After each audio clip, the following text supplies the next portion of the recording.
Bacteria জনিত দীর্ঘমেয়াদী সংক্রমণের যে রোগ, কুষ্ঠ রোগ নিয়ে কথা বলবো। এখানে নিশ্চয়ই দেখতে পাচ্ছেন দু একজন রোগী রয়েছেন এখানে। তাদের আসলে কুষ্ঠ রোগ জনিত যে সমস্যা বা বর্তমান যে অবস্থা নিশ্চয় দেখতে পাচ্ছেন। সাথে একজন ডাক্তার রয়েছেন যিনি আসলে কুষ্ঠ রোগ নিয়ে কাজ করেন। উনিও দেখছেন। আমরা আসলে আপনাদেরকে দেখানোর চেষ্টা করব সচেতনতার অভাবে বা সময়ে যদি আসলে ট্রিটমেন্টগুলো হতো, চিকিৎসাগুলো হতো, তাহলে হয়তো আজকে এ ধরনের রোগী আমাদের সামনে হয়তো নাও আসতে পারতো। আমরা তারপরে আপনাদের বোঝানোর চেষ্টা করব, যেহেতু একটি সংক্রমণজনিত রোগ, এর বিষয়ে বিস্তারিত আসলে আপনাদেরকে দেখানোর চেষ্টা করব, বোঝানোর চেষ্টা করব।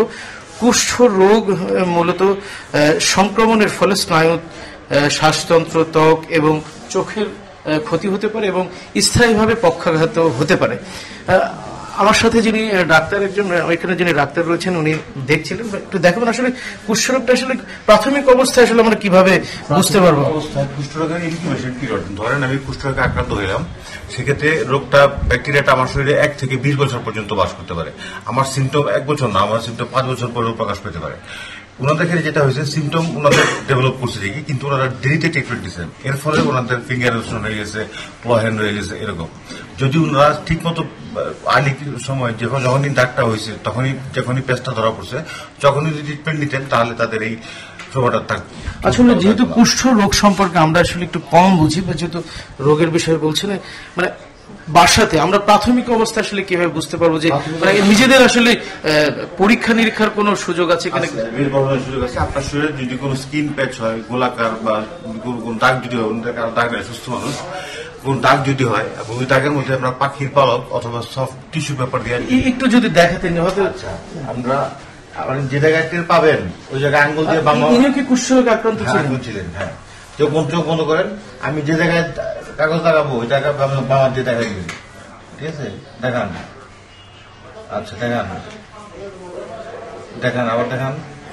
আচ্ছা, আবার দেখান।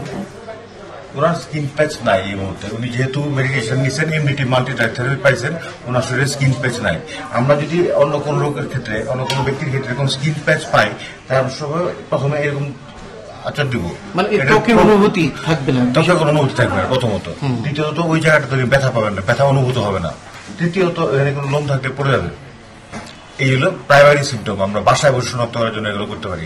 আর একটু গভীর যদি আমি যাই, ওনার এই যে নার্ভগুলা, এখানে নার্ভ আছে যেটা, এই নার্ভগুলো ফোলা থাকবে, এই নার্ভগুলো জয়েন্টে। হ্যাঁ, তারপরে এই যে পিছনে আল্লাহ নার্ভ ফোলা থাকবে, এই আল্লাহ নার্ভ ফোলা থাকবে। ফিঙ্গার গুলো আস্তে আস্তে, এটা একদিনে হয়ে যায় নাই, এটা হইতে সময় লাগছে। এই যে ক্লহেন্ড, ওনার ক্লহেন্ড আছে, আবার ফিঙ্গার অ্যাবজর্পশন, এটা একদিনে হয় নাই। প্রথমে একটু হইতে এমন অবস্থা আসছে, এখন এটা সার্জারি করা ছাড়া সোজা করা সম্ভব না। 1 নাম্বার গেল। আর এই হাতের আঙুলগুলো অ্যাবজর্ব হয়ে গেছে, মানে আপনি পচন বলতে পারেন এই দিক থেকে। মানে আস্তে আস্তে ওনার পচন ধরতে একটু আগে একটু খুঁজছে, পরে একটু খুঁজছে, তার আঙুল, index finger, middle finger, ring finger, small finger. এটা কি কুষ্ঠ রোগের কারণে হয়েছে? কুষ্ঠ রোগের কারণে হয় নাই। কুষ্ঠ রোগ উনি আক্রান্ত হয়েছেন, সংক্রমিত হওয়ার পরে উনি ট্রিটমেন্ট পান নাই। ঠিক আছে, কুষ্ঠ রোগের জীবাণু রয়ে গেছে তার শরীরে, এই জন্য এটা হয়ে গেছে। যখন উনি খাওয়া শুরু করছেন, জীবাণু মরে গেছে, কিন্তু তার ক্লহেন্ডটা ঠিক হয়নি। এটা ঠিক করার জন্য রিকনস্ট্রাকটিভ সার্জারি দরকার, যেটা খুব ব্যয়বহুল, এবং সেটা আসলে ঢাকা সিটি ছাড়া এবং স্পেশালাইজড কোনো ইনস্টিটিউট ছাড়া সম্ভব না। হ্যাঁ, কুষ্টিয়াতে আছে। কুষ্টিয়াতে 2015 থেকে আমরা কাজ শুরু করেছি এই মুক্তি দাঁড়িয়ে উন্নয়ন সংস্থার সাথে।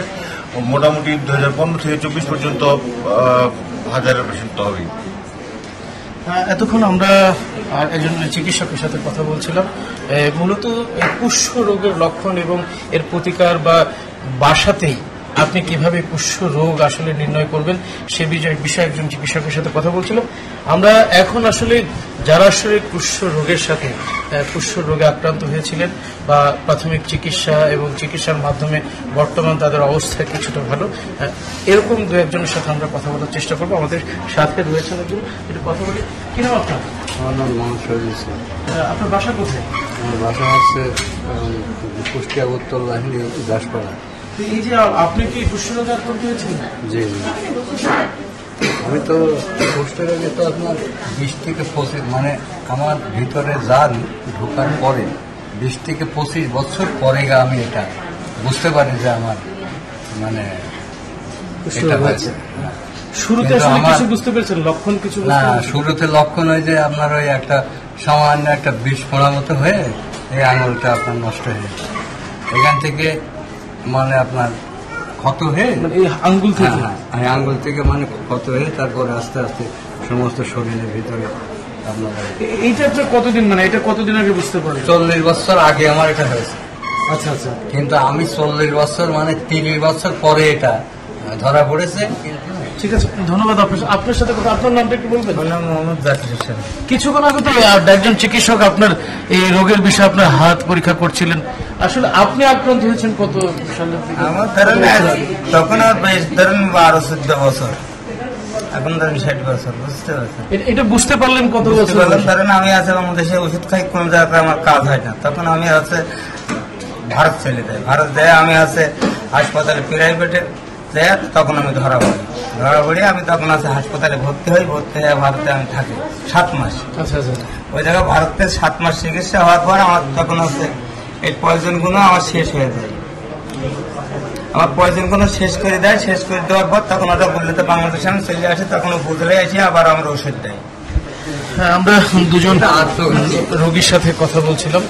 মূলত আসলে যে লেপ্রোসি মানে কুষ্ঠ রোগ নিয়ে আসলে যারা কাজ করেন, এরকমই একজন মাঠ কর্মী রয়েছেন। আমরা তার সাথে কথা বলার চেষ্টা করব।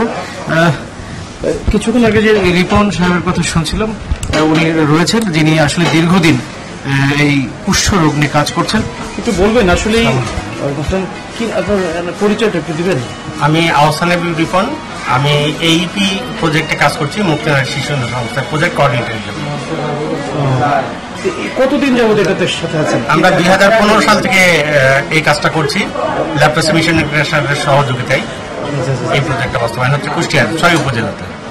আপনি তো আসলে সার্ভাইভার না। জি, আমি বলছি যে আপনি তো নিজে কুষ্ঠ রোগী না, তারপর আসলে কেন কুষ্ঠ রোগের মতো এরকম একটা বিষয়ের সাথে আপনারা যুক্ত হন? আসলে ল্যাপ্রোসি মিশন যখন এই প্রজেক্টটা কুষ্টিয়াতে নিয়ে আসেন, তখন দেখা যায় যে কুষ্টিয়ার কয়েকটা অর্গানাইজেশনের সাথে তারা যোগাযোগ করেন, কিন্তু এই ল্যাপ্রোসি নিয়ে কাজ করার জন্য কেউ আগ্রহ প্রকাশ করে না।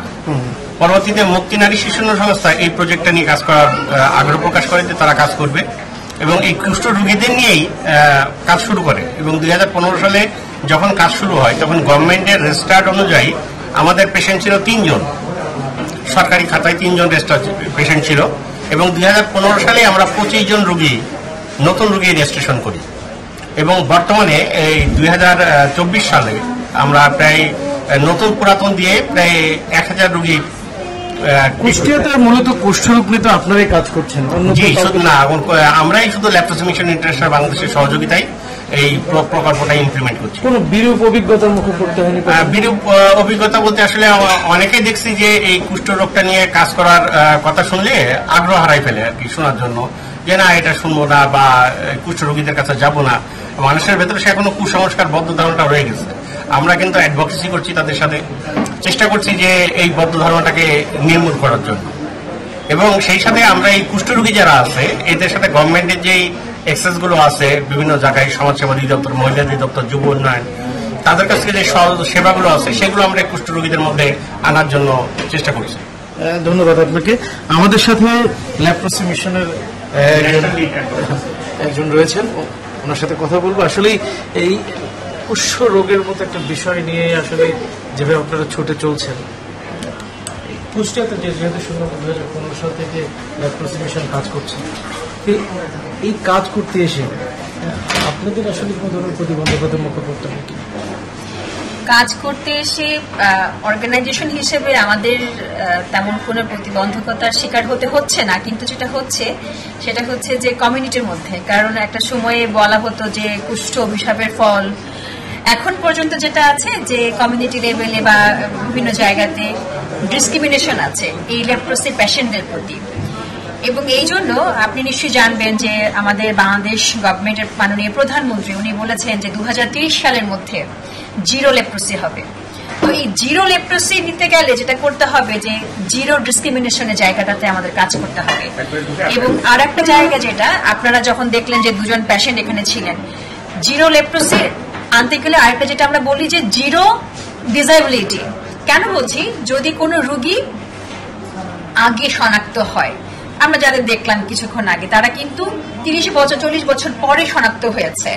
তো ওই জায়গাটাতে কেন এত বছর পরে শনাক্ত হয়েছে? কারণ কমিউনিটি লেভেলের লোকজন জানে না যে লেপ্রোসি আসলে কি, এটার লক্ষণগুলো কি। তো এইটা একটা চ্যালেঞ্জ যে একদম সর্ব লেভেলে মানুষকে ওরিয়েন্টেড করা যে লেপ্রোসি আসলে কি, এটার লক্ষণগুলো কি। এবং অনেকে যেটা হয় যে সেলফ কিছু ফিয়ার কাজ করে না, নিজের প্রতি নিজের কিছু অবহেলা বা ডিসক্রিমিনেশন বা নিজেই নিজেকে স্টিগমাটাইজ করে। তো এইগুলো হচ্ছে আমাদের কাজের ক্ষেত্রে কিছু চ্যালেঞ্জ। তো আমরা বলি যে না, তুমি বরং আপনি নিজেকে ওই সরিয়ে না রেখে, স্টিগমাটাইজ না করে বা আইসোলেটেড না করে বরং সামনে এগিয়ে আসা। যদি সঠিক সময়ে তার ট্রিটমেন্ট করা যায় তাহলে তার তো কোনো ক্ষতি হবেই না, একই সাথে সে অন্যের জন্য সংক্রমণের কারণ হবে না। ধন্যবাদ আপনাকে। এতক্ষণ লেপ্রোসি মিশনের একজন প্রতিনিধির সাথে কথা বলছিলাম।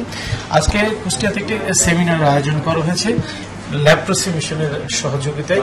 মূলত কুষ্ঠ রোগ কিভাবে আসলে দ্রুত শনাক্ত করা যায় এবং মাঠ পর্যায়ে আসলে যারা কাজ করেন তাদেরকে আসলে কিভাবে দক্ষতা বৃদ্ধি করা যায়, এই লক্ষ্যকে সাথে নিয়ে আসলে কাজ করছেন। কুষ্ঠ রোগ আমরা চাই আসলে কুষ্ঠমুক্ত বাংলাদেশ গড়ে উঠুক। আগামীতে যেন আসলে কোনো ধরনের কুষ্ঠ রোগীর বিষয়ে আমরা কোনো যেন আসলে তথ্য প্রকাশ করতে না হয়। কুষ্টিয়া থেকে এই ছিল আমার কাছে সর্বশেষ।